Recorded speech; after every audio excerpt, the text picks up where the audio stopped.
माँ की स्नेह छाया नामक पुस्तक से पाठ करते हैं। और हम लोग पिछले सप्ताह देखे थे कि एक दंपति परिवार आती है माँ के पास जयरामपट्टी में, और माँ एक ही दिन में किस तरह से उस महिला को अपना बना लेती है, उनके लिए कितना व्याकुल होती है, उनको अपने स्नेह पास में किस तरह से बांध लेती है, और वो महिला किस तरह से अपने वस्त्र को साड़ी को छोड़ के जाती है, उसके लिए माँ व्याकुल होती है। इसके बारे में हम लोग पिछले सप्ताह पढ़े थे। इसी तरह की घटना हम लोग आगे देखेंगे।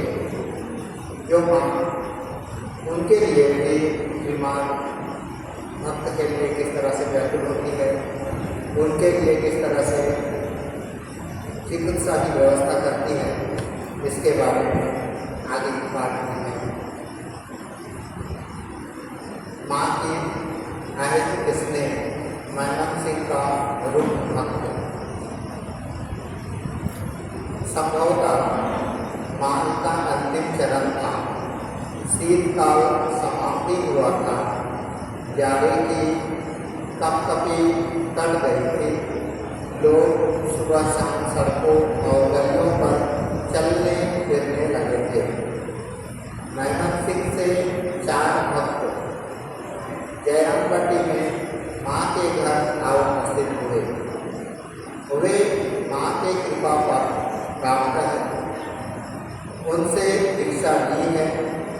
कुछ दिन पहले माँ मलेरिया से द्वारा थी, भक्तों का आना जाना लगभग बंद सा था। अब उनके थोड़ा स्वस्थ होते ना होते फिर से भक्त समागम आरंभ हो गया। माँ भी कृपा कर दीक्षा देने लगी। माँ की आश्वस्तता के समाचार से भक्त व्यग्र और चिंतित थे, इसलिए वे उन्हें देखने आए। तो एक दिन रुक कर ही चले जाएंगे, अधिक रुकने से माँ को कष्ट होगा। वे सुदूर ग्रामीण अंचल से आए हुए हैं, उन्हें आधुनिक शिक्षा में शिक्षित या जानी मानी गुणी नहीं कहा जा सकता, पर है बड़े भक्त और बड़े भक्ति, सरल सीधे और निष्कपट। इस तरह के भक्त को माँ भी पसंद करती है, जो सीधे सरल और निष्कपट हो। उस तरह के भक्त माँ के पास आए हुए हैं। उन 4 में से जो सबसे वरिष्ठ थे, उनकी भी उम्र 40 से कम ही होगी। बातचीत से मालूम पड़ा कि उन्हें शास्त्र का भी कुछ ज्ञान है, और वो यही दल के नेता भी।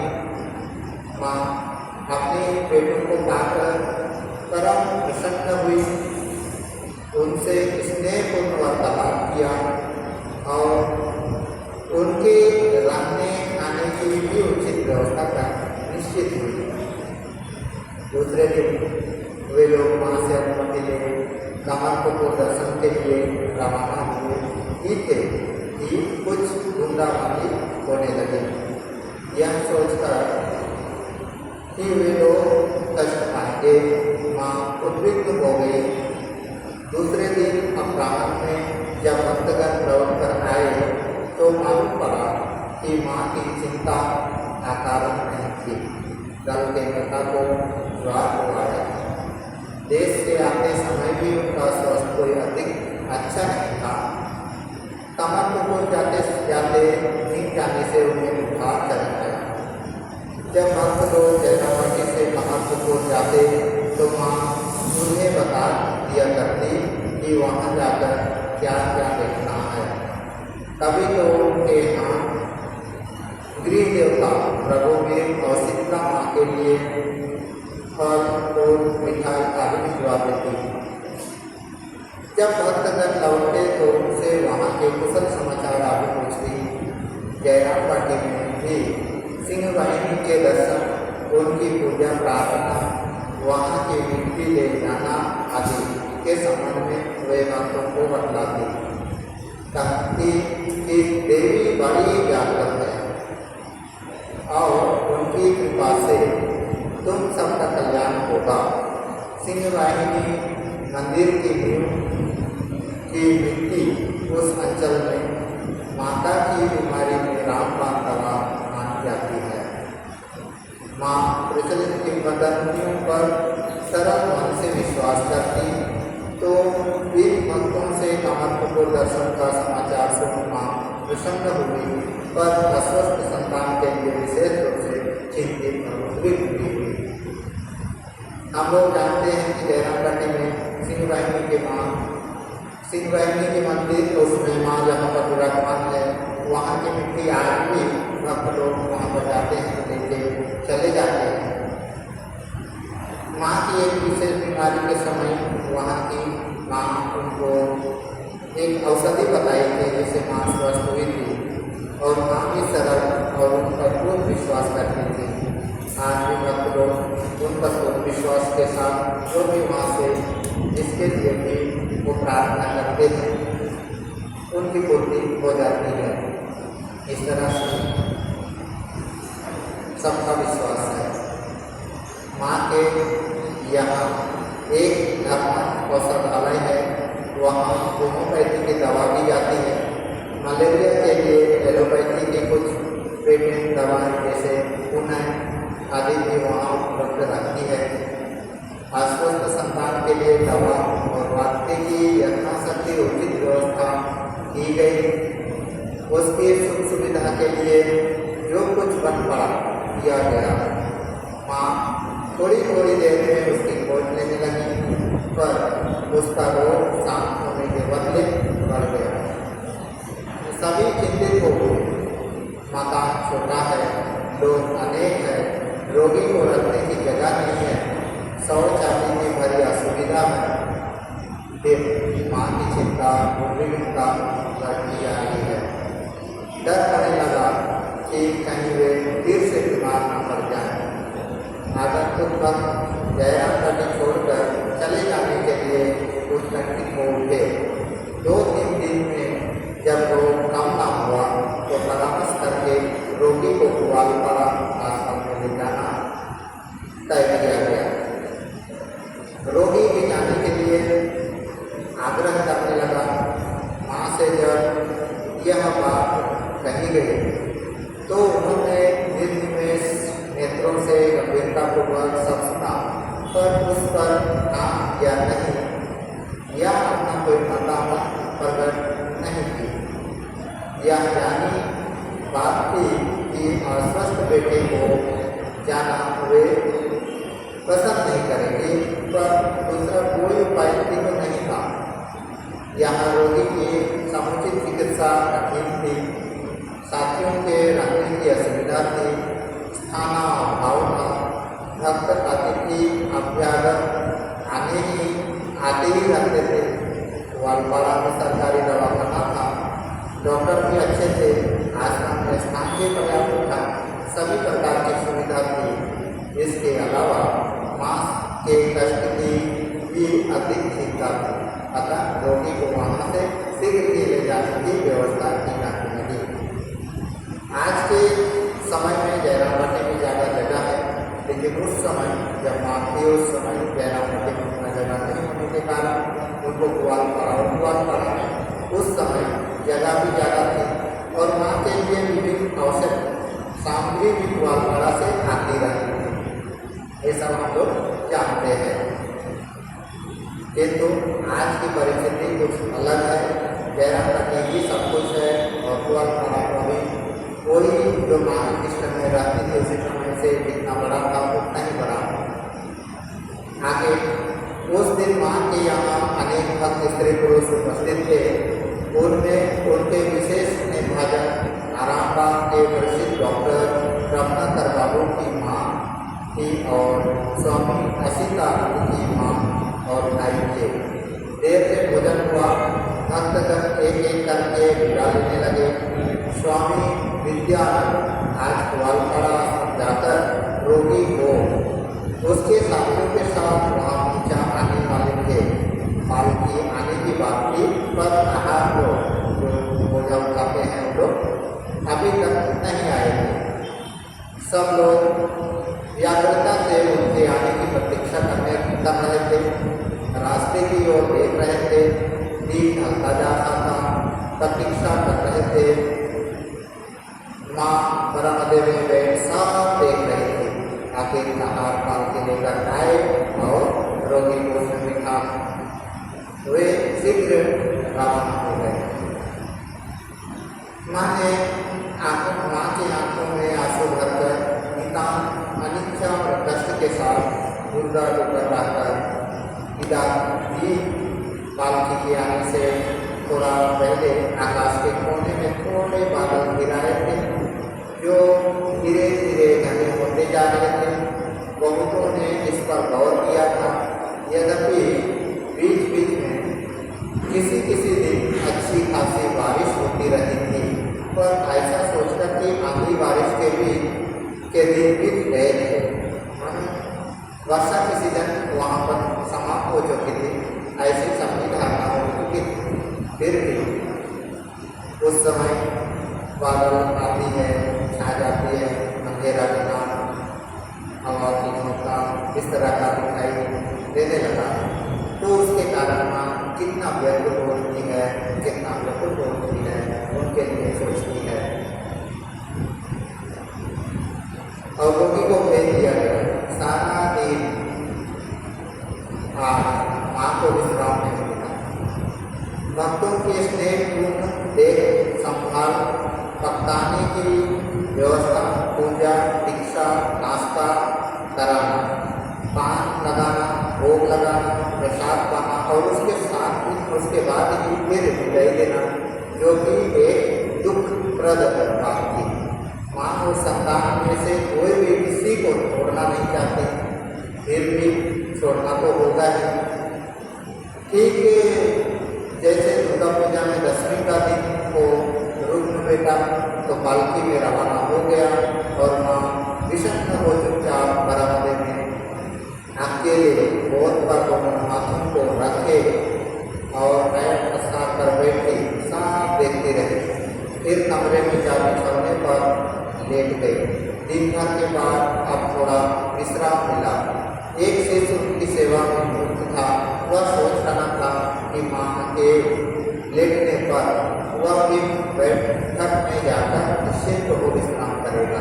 पर दिन तो ढलते देख वह वहीं माँ के बरामदे में एक और चुपचाप बैठा रहा कि कोई आकर आके आराम में कहीं बाधा ना हो।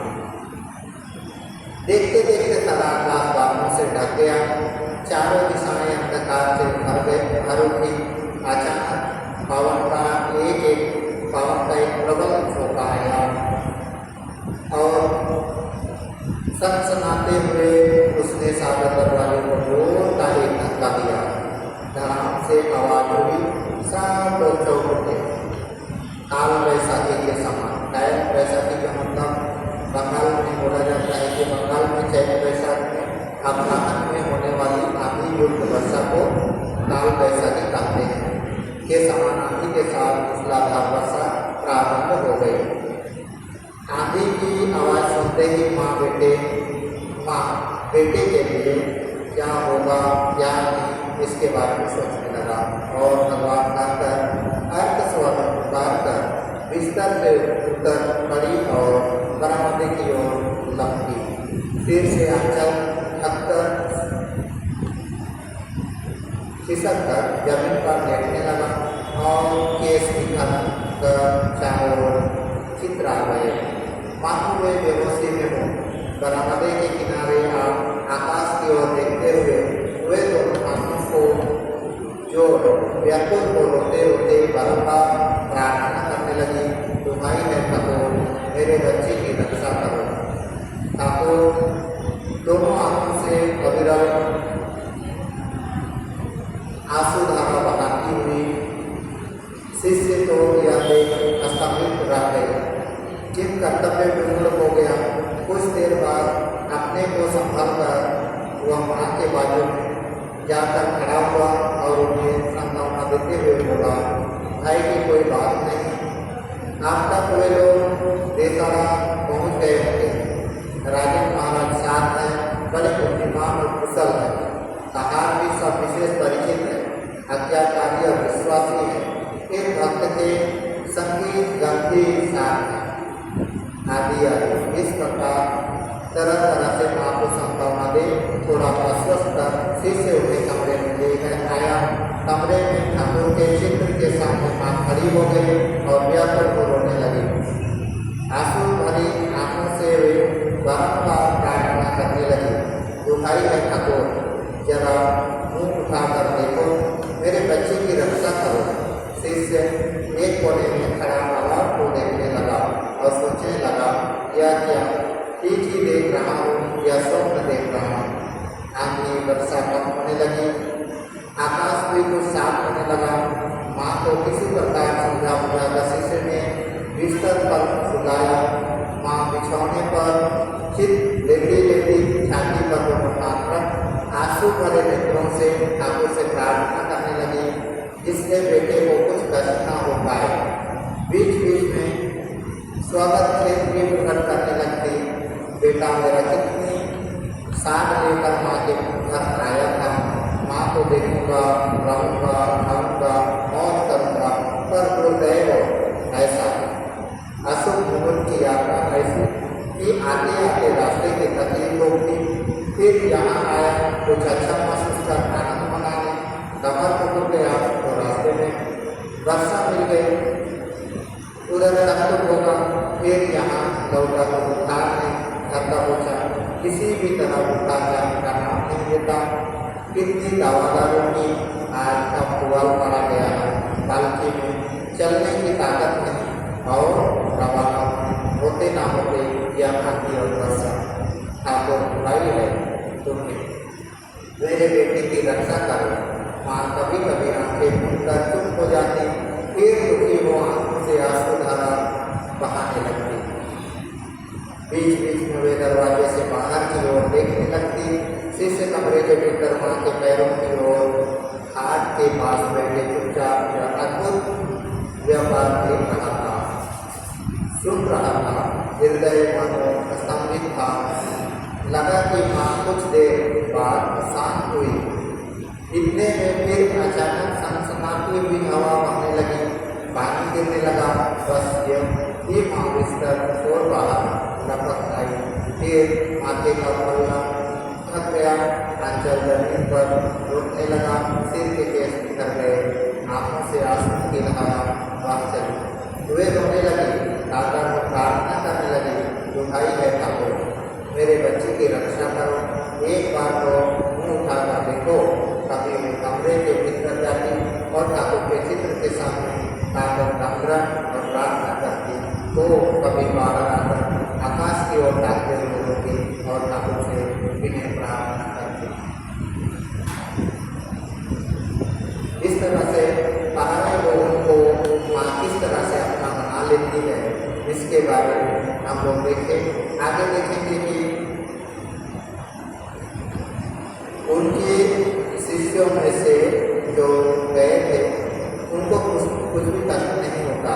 इसमें बोलता है, इस प्रकार कुछ समय तक चला। रात हुई, कमरे में दीपक जलाया गया, धूप धुना दिया गया। ठाकुर को प्रणाम कर माँ बिस्तर पर बैठ कुछ शांत होने का प्रयास करने लगे। आकाश भी कुछ साफ हो गया। शिष्य उन्हें अनेक प्रकार से समझा बुझाकर सांत्वना देने की चेष्टा करने लगा।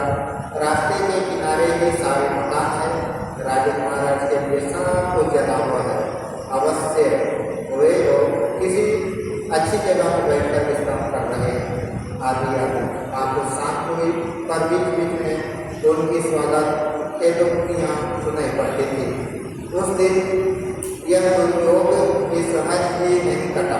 बीच बीच में वे आंधी पानी का क्रम बड़ी देर तक चलता रहा। माँ भी कभी बाहर आती, फिर भीतर जाती और ठाकुर को पुकारती। काफी रात बीतने पर आकाश खुला और आंधी पानी पूरी तरह से रुक गया। इससे माँ कुछ शाम को सोई अवश्य, पर जब तक दूसरे दिन सुबह राजेंद्र महाराज ने लौट कर उन्हें किया तब तक वह निश्चित नहीं हो पाई। राजन महाराज ने बताया कि उन लोगों को तकलीफ नहीं हुई। आंधी पानी के समय वे लोग किसानों ने एक के बैठक खाने में बैठकर विश्राम कर रहे थे। बाद में जब बारिश रुक गई तो एक से लालटेन लेकर वो रात में ही ग्वालपारा पहुंचकर वही भोजन किया और सोया। रोगी एवं उसके साथी सभी कुशल हैं। एक घटना का स्मरण हुआ आ रहा है कि किसी गांव में विधवा का इकलौता लड़का दूर मैदान में गाय चराने गया था। शाम को वह घर लौटता। दोपहर में आकाश में मुँह से डर गया और आंधी पानी की सूचना देने लगा। लड़के की माँ पुत्र के लिए अस्थिर हो छटपटाने लगी। वह एक क्षण बीत कर जाती तो दूसरी क्षण बाहर आती। इसके हृदय में हाहाकार बन गया। यह दृश्य भी देखने में आया पर हमारी माँ की व्यवस्था और व्याकुलता उससे भी अधिक थी।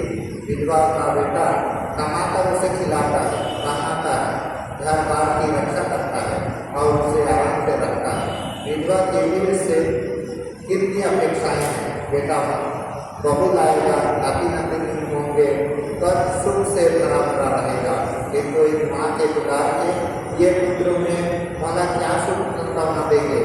इस दोनों लोगों से वे भला क्या आशा कर सकती है। उनकी एकमात्र आकांक्षा यही है कि उनकी संतानों को भगवान के श्री चरणों में भक्ति हो और सत्पथ पर चलकर सुखपूर्वक अपना जीवन निर्वाह करें। इसके लिए माँ की व्याकुलता यहाँ पर देखा जाता है। आज के लिए हम लोग यहीं पर पाठ समाप्त करते हैं। ओम निरंजन परमेश्वर